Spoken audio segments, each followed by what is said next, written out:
दूसरी कक्षा के लिए L, तीसरी के लिए M, इसके लिए N, कक्षा 1 है, 2 है, 3 है, ये 4 है, पांचवें के लिए O, छठी के लिए P और सातवीं के लिए Q। ये कक्षाएं कितनी होती हैं? इनका आपके कोर्स में से आपको यहाँ तक पढ़नी है, 4 तक बचे 7 मानी जाती हैं, K L M N O P Q। तो ये पहली कक्षा है, अगर K जो K है ये पहली कक्षा होती है, L दूसरी, M तीसरी, N चौथी, O पांचवी, P छठी और Q होती है सातवीं। तो ये 7 कक्षाएं हैं, उन और इन्हीं कक्षाओं में कौन रहते हैं? इलेक्ट्रॉन रहते हैं और इन्हीं कक्षाओं को स्थायी कक्षा कहा जाता है।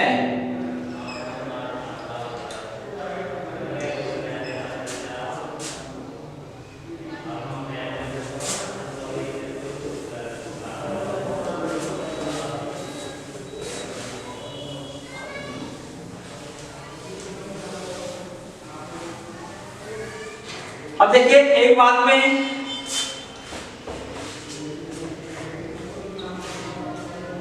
अब जो इलेक्ट्रॉन नाभिक से जितनी दूर होगा, जो इलेक्ट्रॉन नाभिक से जितनी दूर होगा तो उसकी ऊर्जा उतनी ही ज्यादा होगी। ये एक नोट पॉइंट है, बता रहा हूं, याद रखना है। जो इलेक्ट्रॉन परमाणु के नाभिक से जितनी दूर होगा तो उसकी ऊर्जा उतनी अधिक होगी। अर्थात जैसे जैसे R का मान बढ़ेगा तो इलेक्ट्रॉन की ऊर्जा का मान भी बढ़ेगा। R क्या है? R मैंने भी आपको बताया था कि R क्या है? ठीक है, R है परमाणु के नाभिक और इलेक्ट्रॉन के बीच की दूरी। तो R का मान बढ़ेगा तो मतलब कक्षाएं बढ़ेगी। यहां देखो R का मान कम है, ज्यादा होगा तो यो, तो यदि इलेक्ट्रॉन यहाँ है तो इसकी ऊर्जा इससे ज्यादा होगी, और इलेक्ट्रॉन यहाँ तो इसकी ऊर्जा इससे ज्यादा होगी, यहाँ तो इसकी इससे ज्यादा होगी। इनका सबसे कम कौन सी होगी? इसकी होगी, जो नाभिक के पास है। यदि आप वैसे समझें तो जो कक्षा नंबर आपकी पहली होगी तो उसमें जितने भी इलेक्ट्रॉन होंगे उनकी ऊर्जा कम होगी।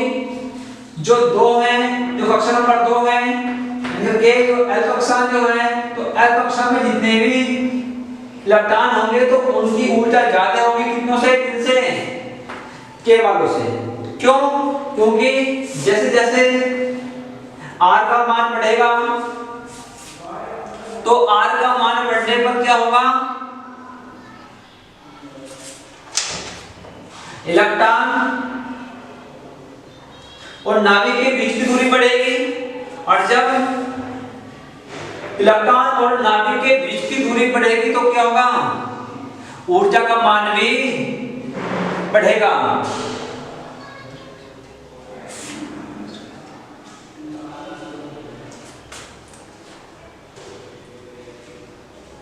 अर्थात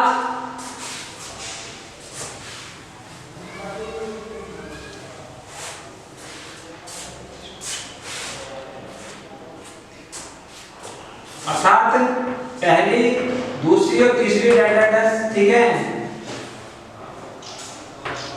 कक्षाओं में इलेक्ट्रॉन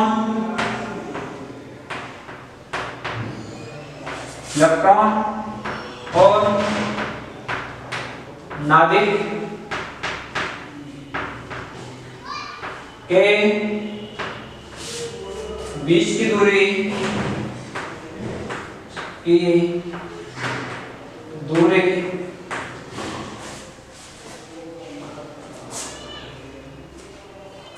बढ़ने के साथ साथ इलेक्ट्रॉन की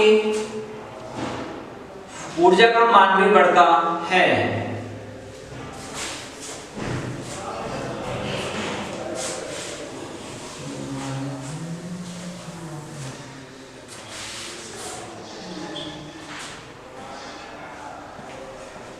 ठीक है, तो अब देखिए जो इलेक्ट्रॉन होते हैं, इलेक्ट्रॉन परमाणु की निम्न ऊर्जा स्तर की कक्षाओं में रहते हैं। यानी जो परमाणु रहते हैं वो निम्न निम्न ऊर्जा स्तर की कक्षाओं में रहते हैं। जिन कक्षाओं में परमाणु रहते हैं तो उन कक्षाओं की जो ऊर्जा होती है वो ऊर्जा कम होती है।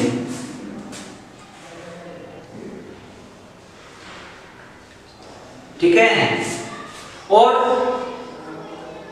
इलेक्ट्रॉन की या परमाणु की इस अवस्था को उनकी मूल अवस्था कहा जाता है। मूल अवस्था जिन निम्न ऊर्जा स्तर की कक्षाओं में इलेक्ट्रॉन रहते हैं वहां पर रुके हुए हैं, तो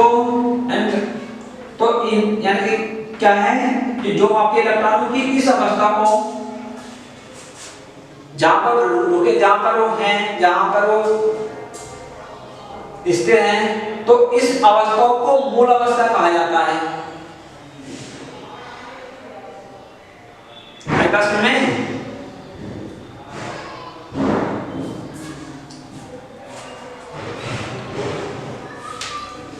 अब कहीं कभी ऐसा हो कि इलेक्ट्रॉन को कहीं से बाहर से ऊर्जा मिल जाए, आदिवासी में जब किसी भी परमाणु को या बाहर से ऊर्जा मिलती है तो उसके अंदर जो इलेक्ट्रॉन होते हैं तो उनके अंदर उत्तेजना आती है और वो अपनी सेल्स को छोड़कर, सेल्स माने होती है कक्षा, ऐसे अच्छी क्या कहते हैं, कक्षा को कहते हैं। तो वो अपनी सेल्स को छोड़कर अपनी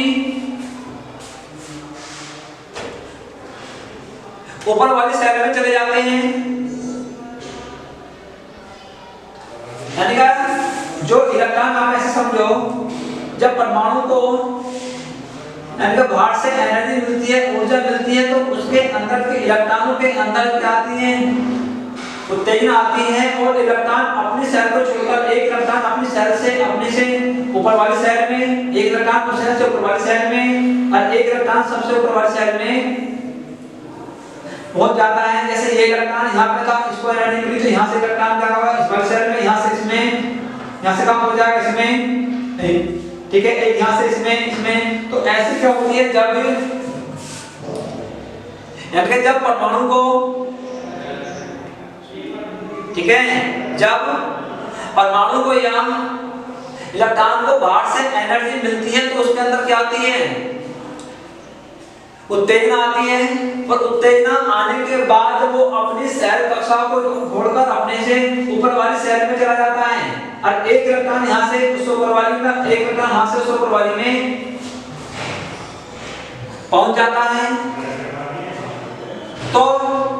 तो इस इलेक्ट्रॉन की इस अवस्था को कहा जाता है उत्तेजित अवस्था। उत्तेजित अवस्था कहा जाता है जब इलेक्ट्रॉन अपनी सेल से ऊपर वाली सेल में पहुंच जाता है, तो उस इलेक्ट्रॉन की यह अवस्था कहलाती है उत्तेजित अवस्था।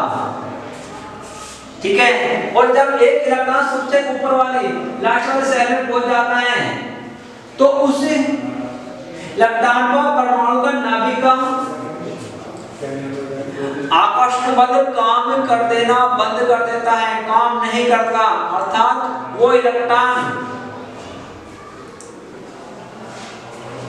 परमाणु के नाभिक के बल से मुक्त हो जाता है और उन इलेक्ट्रॉनों को मुक्त इलेक्ट्रॉन कहा जाता है।